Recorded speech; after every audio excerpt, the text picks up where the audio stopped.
vanguardas europeias. Tá? Gente, cada vez mais as vanguardas vêm caindo na prova do Enem, tá?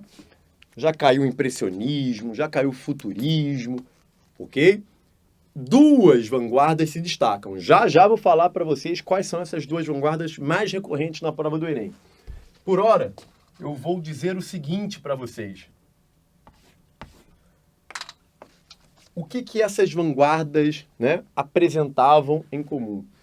Antes de mais nada, o termo vanguarda significa estar à frente, galera, estar adiante.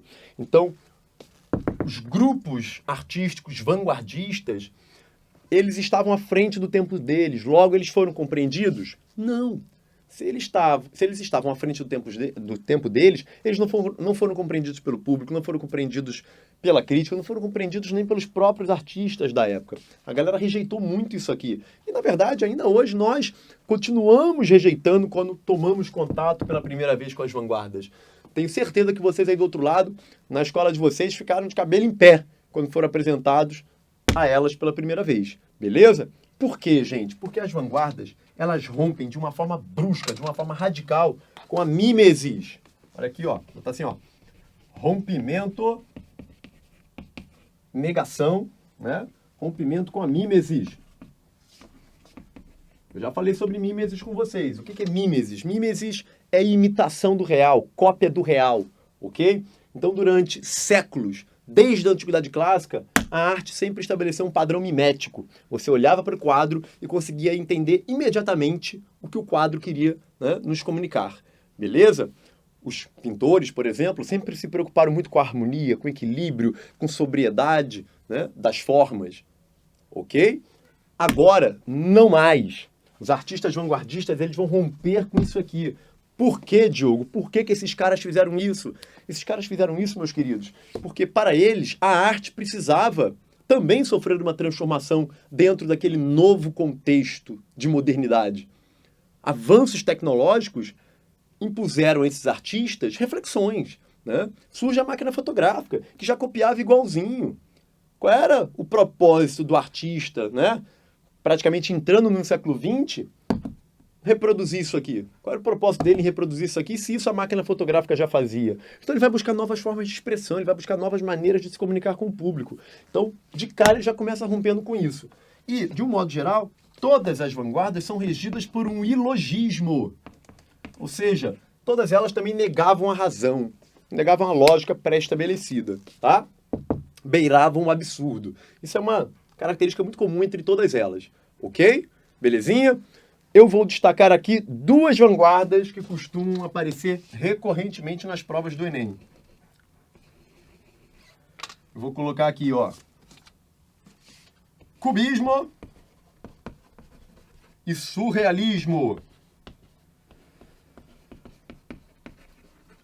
Digam aí pra mim do outro lado, um nome referência do cubismo e um nome referência do surrealismo, tá? Quero ver, hein? Pensem aí. Cubismo. Qual é o primeiro nome que vem à cabeça? Hã? Qual é? Pablo Picasso. Sim. Né? E do surrealismo, qual é o outro grande nome que vem à cabeça? Eu tenho em mente quem? Salvador Dalí, tá? Magritte também é um nome sempre muito lembrado, inclusive também já foi cobrado na prova do Enem. Se eu não me engano, até na prova do ano passado, tá? Então, gente, essas duas vanguardas são sempre muito lembradas pela prova do Enem. E eu vou tentar rapidamente aqui fazer uma revisãozinha dela para vocês, tá bom? Só beber uma água, rápido.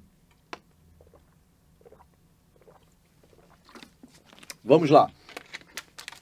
O cubismo, galera, ele é uma vanguarda que propõe a fragmentação, né, dos planos da realidade. Ou seja, o cubismo ele vai propor uma fratura na perspectiva tradicional, né, na famosa perspectiva 2D.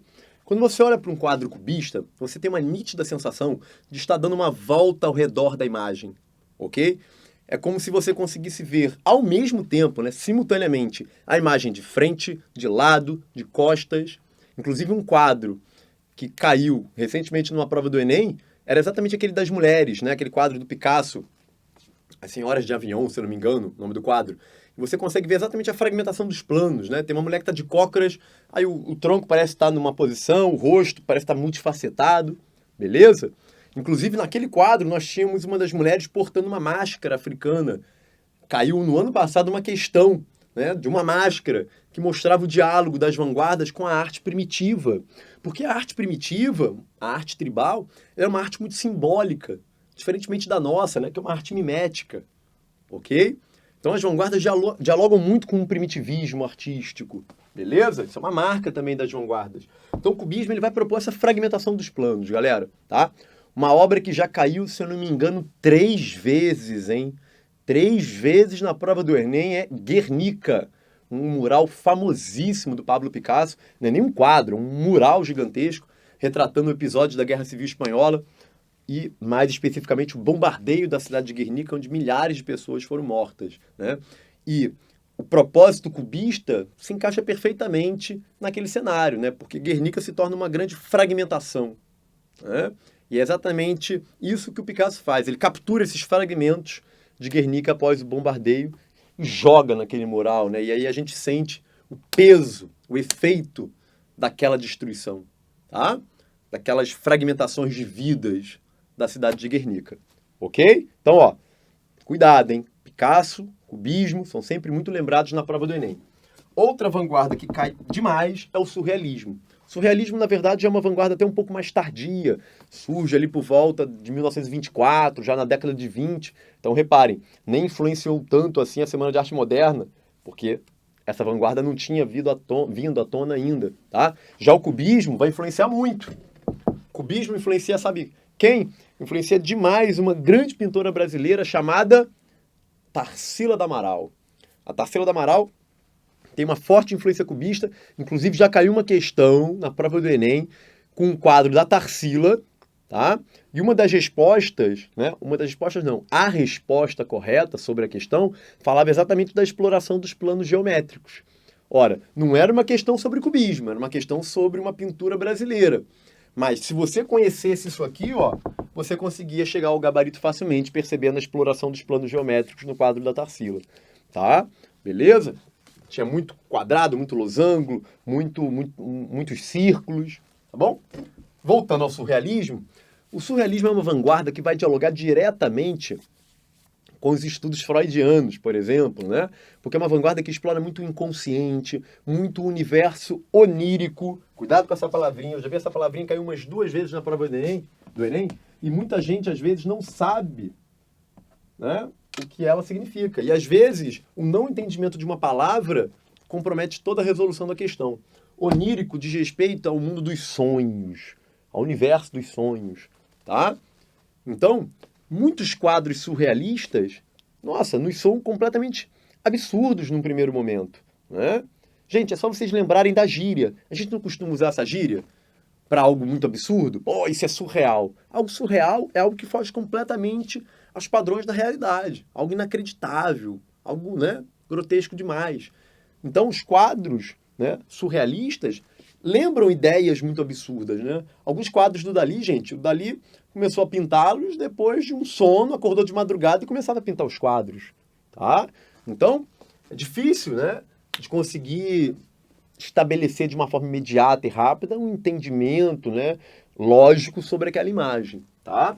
Então, ó, cubismo, fragmentação dos planos, surrealismo, valorização do inconsciente, do universo onírico. Foi? Posso até colocar isso aqui rapidinho para vocês, ó. Fragmentação dos planos.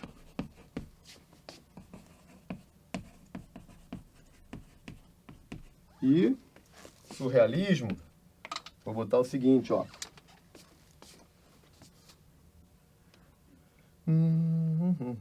Inconsciente. Vou botar valorização do universo onírico, tá? Valorização dos sonhos.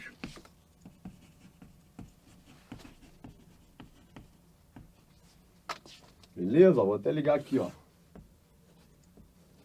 Tá? Foi? Dei o print aí, galera. Print. Puf.